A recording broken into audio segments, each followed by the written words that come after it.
जो पिछले 2 साल से ये लंबित है। एक तो सरकार ने डिसीजन लिया कि 7 मीटर से ज्यादा जो सड़क होगी वो हम, चूंकि एस्टैब्लिशमेंट का कुछ है ही नहीं, कहीं भी नगर निकाय में न प्रॉपर इंजीनियर है न अच्छा काम होता है, रदर लोग की बदनामी हो रही है कि नगर में, शहर में कोई अच्छा काम नहीं हो रहा है। उसके पीछे हम निगेटिव में नहीं जा रहे हैं, हम पॉजिटिव की तरफ कहना चाहते हैं कि आपका पर्पस है कि हर एक जो नरक का जो स्थिति है, अगर नगर विकास का अच्छा काम होगा तो लोग शहर से, लोग अपने गांव के तरफ भी, लोग ग्रामीण स्तर में भी अब इम्प्रूवमेंट हो रहा है। लेकिन पंचायती राज का अगर हम यहाँ पे हम देखते हैं, जो यहाँ पर एस्टीमेट कमेटी भी है और दूसरे स्टेट में भी देखते हैं, तो हम देखते हैं कि 2 तरह का एस्टीमेट कमेटी है, 2 तरह का कि नहीं वहाँ रखा जाता है। भारत सरकार का जो भी पैसा आता है एक जगह की नहीं, बिहार में कि नहीं खर्चा हो रहा है, तो पंचायती राज में भी स्थापित नहीं हो रहे हैं, वहाँ भी ठगा हुआ महसूस करते हैं। और नगर वाला में तो 2 ही पार्ट होता है, या तो नगर होता है या ग्रामीण होता है। तो दोनों पार्ट पे मूल्यांकन करने के बाद हमें लग रहा है कि बहुत काम करने की आवश्यकता है। उड़ीसा जैसा प्रदेश हमसे नीचे था, लेकिन आज हमसे ऊपर जा रहा है। क्या कारण है? हम नहीं कहना चाहते कौन कितने दिन से सरकार में है, इससे कोई माने मतलब नहीं है। जनता के प्रति जवाबदेही अगर है तो अंग्रेज जमाना में जब हम लोग इस ढंग से करते थे कि अंग्रेज भी अगर कोई गलती करती थी तो उसको कि नहीं उसको सलाहियत देते थे, और इसके बाद अपने ही जमाने में हम लोग आ रहे हैं तो हम लोग अपने ही जमाने में कमजोर हो गए हैं। जब जनप्रतिनिधि ग्रामीण स्तर पे कोई अपनी बात ब्लॉक में रखना चाहता है, वहां पर उसकी बात नहीं सुनी जाती है, थाना में रखा जाता है नहीं सुनी जाती है, जिला स्तर पे रखा जाता है नहीं सुनी जाती है, अनुमंडल स्तर पे रखा जाता है तो नहीं सुनी जाती है। और जब कोई पूछा जाता है जनता से तो हर एक जनता एक ही जवाब देती है कि बहुत ज्यादा इलीगल एक्सपेंसेस हो रहे हैं।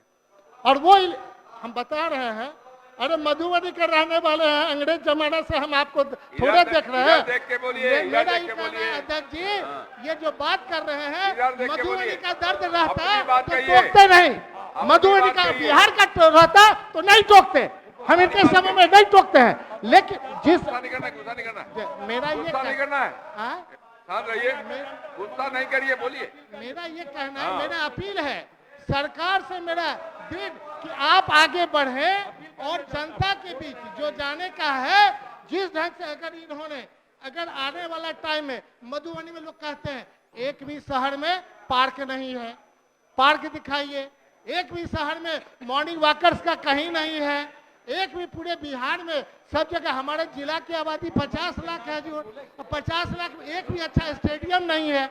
अगर एक भी स्टेडियम नहीं है, एक भी पार्क नहीं है, तो नगर वाले को क्या चाहिए? फिर अध्यक्ष महोदय, फिर हम 17 महीना बना 17 वर्ष की बात करने लगेंगे, तब जाकर के इनको संतुष्टि होगी।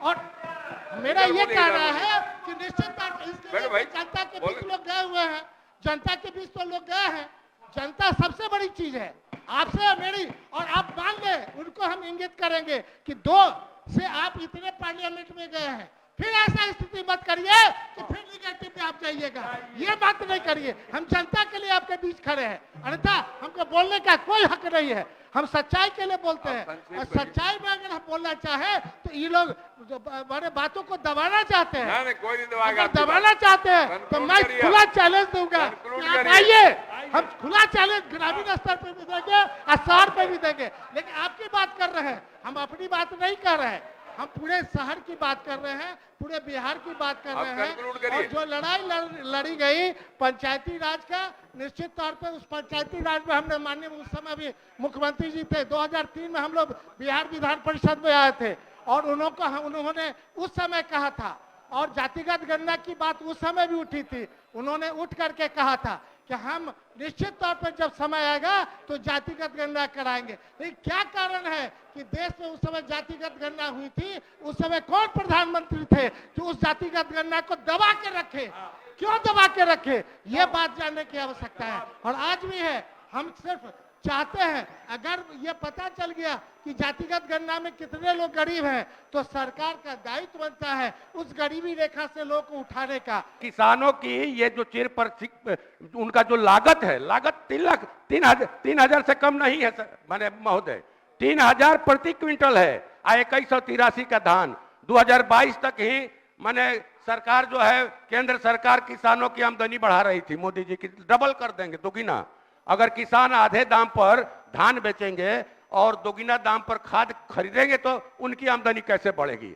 हम लोग लंबे समय से मांग कर रहे हैं कि जो अगर कदमन जलाशय में सरकार काम लगवा दे, हमेशा जब भी ध्यान आकर्षण आता है, कोई तरंगित प्रश्न आता है, एक दिखाया जाता है कि जो है ये अवरोध है, झारखंड विरोध कर रहा है तो उत्तर प्रदेश विरोध कर रहा है। हम ये कह रहे हैं कि उसको अगर सरकार पूरा करवा दे महोदय, तो हम समझते हैं कि वो 8 जिले जो सोन नहरी इलाकों के जिले हैं, पूरे बिहार को अनाज की सप्लाई करेंगे और सरकार जो है जल्द से जल्द कदमन जलाशय के योजना में काम लगावे। बिहार में जो दैनिक मजदूरी है, एक मजदूर का उतना नहीं आप दे सकते हैं तो उसका आधा भी तो दीजिए। 50 रुपया पर एक रसोईया जो है वो काम करती है। कैसे वो काम करती है, कभी सोचे हैं? 8 घंटा 10 घंटा वो काम करती है, लेकिन उसके बारे में आपके बजट में कुछ नहीं है और रसोईया के बारे में नहीं रहेगा।